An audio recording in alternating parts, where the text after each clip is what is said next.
అతి ప్రాచీనమైన ఈ కోదండరామస్వామి ఆలయంలో మూలమూర్తులైన శ్రీరాముడు, సీతాదేవి, లక్ష్మణస్వామి ఏకశిలలో చెక్కబడి ఉండటం ఒక ప్రత్యేకత అయితే, గర్భగుడిలో రాముడితో పాటు హనుమంతుడు లేకపోవటం ఇంకొక విశేషం. బమ్మెరపోతన తాను రచించిన ఆంధ్ర మహాభాగవతాన్ని ఆ ప్రాంతాన్ని పరిపాలించే రాజుకి అంకితం ఇవ్వకుండా ఈ ఆలయంలో కొలువైన కోదండరామునికి అంకితమిచ్చాడు. శ్రీరామనవమి సందర్భంగా మనం ఇన్ని ప్రాముఖ్యతలు ఉన్న ఒంటిమిట్ట కోదండరామస్వామి ఆలయాన్ని దర్శించి శ్రీరామచంద్ర ప్రభువు యొక్క ఆశీస్సులను పొందుదాం.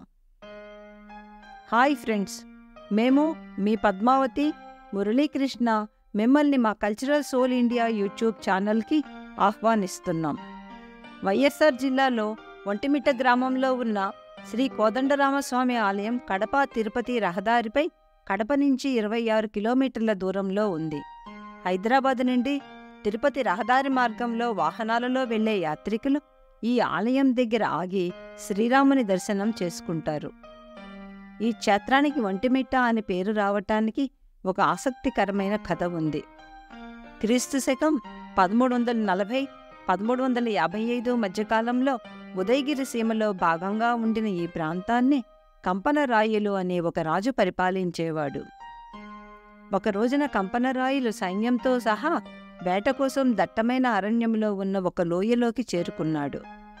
అక్కడ కంపనరాయులకు దాహార్తి కలగటంతో ఆ అడవిలో నివసించే ఒంటడు, మిట్టడు అనే 2 వ్యక్తులు వారికి రామతీర్థం అనే పెద్ద చెరువుని చూపించారు. రామతీర్థంలో దాహం తీర్చుకున్న రాజుగారు వారిద్దరి పేరుతో అక్కడ ఒక గ్రామాన్ని నిర్మించి ఊరికి దక్షిణం వైపున రామాలయాన్ని, ఒక పెద్ద చెరువుని తవ్వించాడు. ఇదే విషయాన్ని కల్నల్ కాలిన్ మెకెంజీ సేకరించిన ఒంటిమిట్ట కేఫియత్ తెలియచేస్తుంది.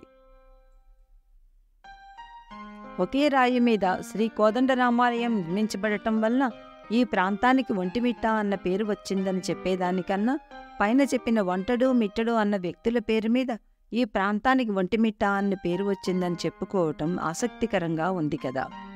విజయనగర సామ్రాజ్య చక్రవర్తి శ్రీ బుక్కరాయలు క్రీస్తు శకం 1356 తరువాత కాశీ రామేశ్వర యాత్ర చేస్తూ ఒంటిమిట్ట గుడిలో సీతారామ లక్ష్మణులు కొలువు తీరని ఏకశిలా విగ్రహంని ప్రతిష్ఠించారు. బుక్కరాయలు ప్రతిష్ఠ చేసే నాటికి గర్భాలయం, అంతరాలయం, ఆలయం పైన ఒక చిన్న గోపురం మాత్రం ఉండేవి. విజయనగర రాజుల ఆదేశాలతో క్రీస్తు శకం 1590వ సంవత్సరం తరువాత రంగమండపం, మహాప్రాకారం, తూర్పు, ఉత్తర, దక్షిణ దిక్కులలో ప్రాకారంపై అద్భుతమైన శిల్పాలు చెక్కిన ఎత్తైన 3 గాలిగోపురాలు నిర్మాణం అయ్యాయి.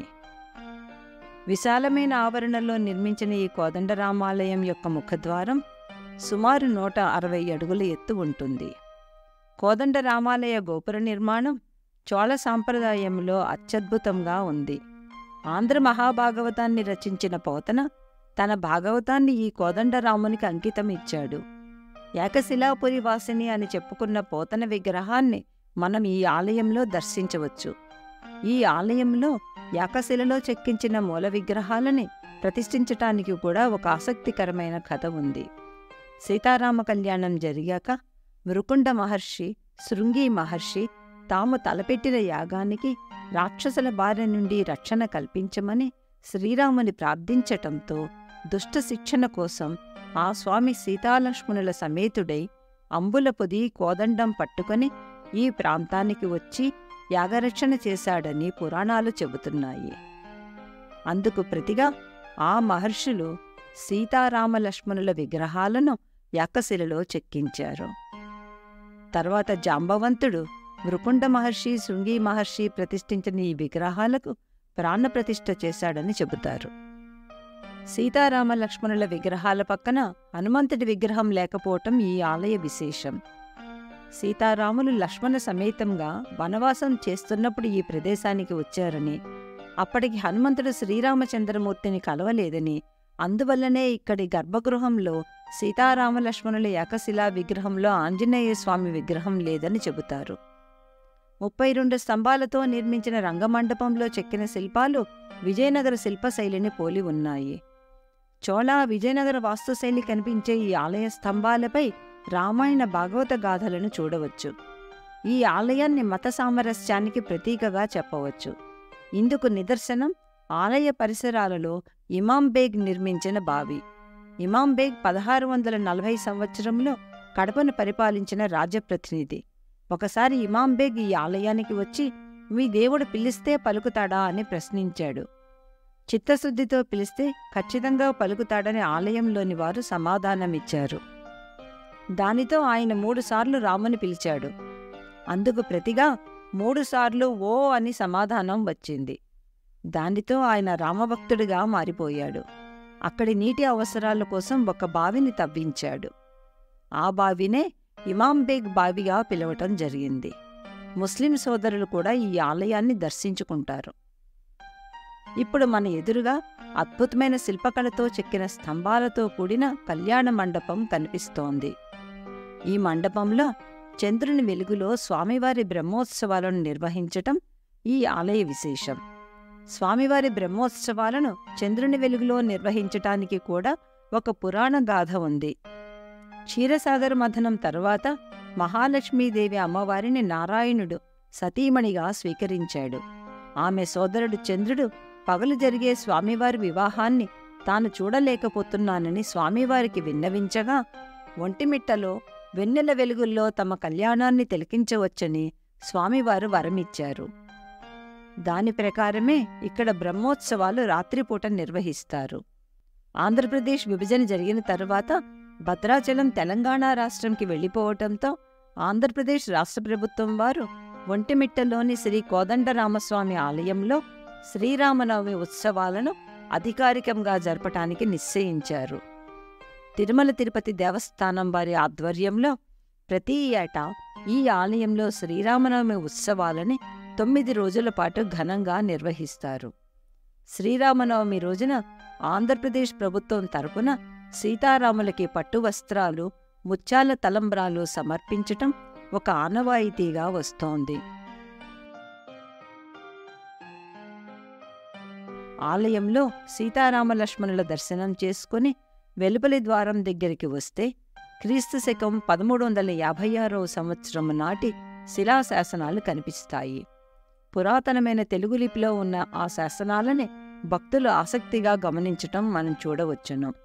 గాలిగోపురం యొక్క రాతి గోడల మీద ఎన్నో అందమైన శిల్పాలు చెక్కి ఉండటం మనం గమనించవచ్చు. ఎదురుగా కనిపిస్తున్న ఒకే తలతో ఉన్న 2 ఏనుగుల శిల్పాన్ని గమనించండి. ఒంటిమిట్ట కోదండరాముడిని అత్యంత భక్తిభావంతో కొలిచే మాలవోబన్న గురించి స్థానికంగా ఒక ఆసక్తికరమైన కథ చెబుతారు.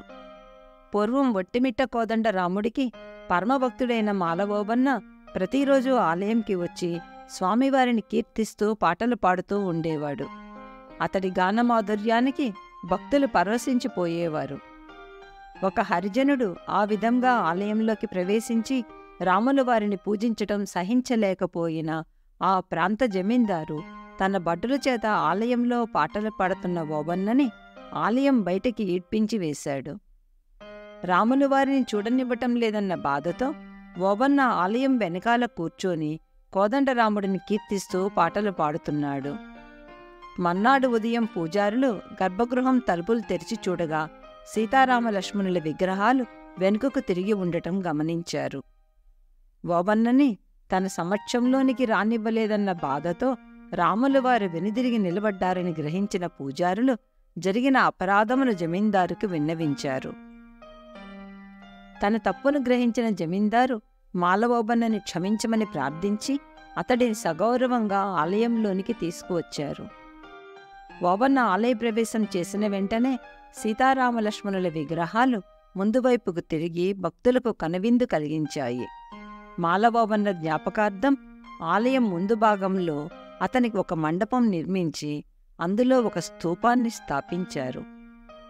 శ్రీరామనవమి నాడు ఒంటిమిట్ట కోదండరామాలయంలో సీతారాముల కళ్యాణ మహోత్సవాన్ని అంగరంగ వైభవంగా నిర్వహించటం కోసం తిరుమల తిరుపతి దేవస్థానం వారు ఆలయానికి సమీపంలో ఒక పెద్ద కళ్యాణ మండపంని నిర్మించారు. ఇక్కడ ఉండాలనుకునే యాత్రికుల సౌకర్యార్థం ఈ ప్రశాంత వాతావరణంలో హరిత రిసార్ట్, రెస్టారెంట్ కూడా ఏర్పాటు చేశారు. గుడికి ఎదురుగా సంజీవరాయ ఆలయం ఉంది. ఈ ఆలయంలో ప్రతిరోజు మధ్యాహ్నం వేళ భక్తుల కోసం నిత్యాన్నదానం జరుగుతోంది. ఒంటిమిట్ట కోదండరామాలయాన్ని దర్శించుకునే భక్తులు దగ్గరలోనే కడప పట్టణంలో ఉన్న శ్రీ వెంకటేశ్వర స్వామి ఆలయాన్ని దర్శించుకోండి. ఈ వీడియో గనక మీకు నచ్చితే ఈ వీడియోని సబ్స్క్రైబ్ చేసుకొని లైక్ చేయటమే కాకుండా దీన్ని అందరికీ షేర్ చేసి ఒంటిమిట్ట క్షేత్రంలో ఉన్న శ్రీ కోదండరామస్వామి వారి ఆలయం యొక్క విశిష్టతని అందరికీ పరిచయం చేయండి.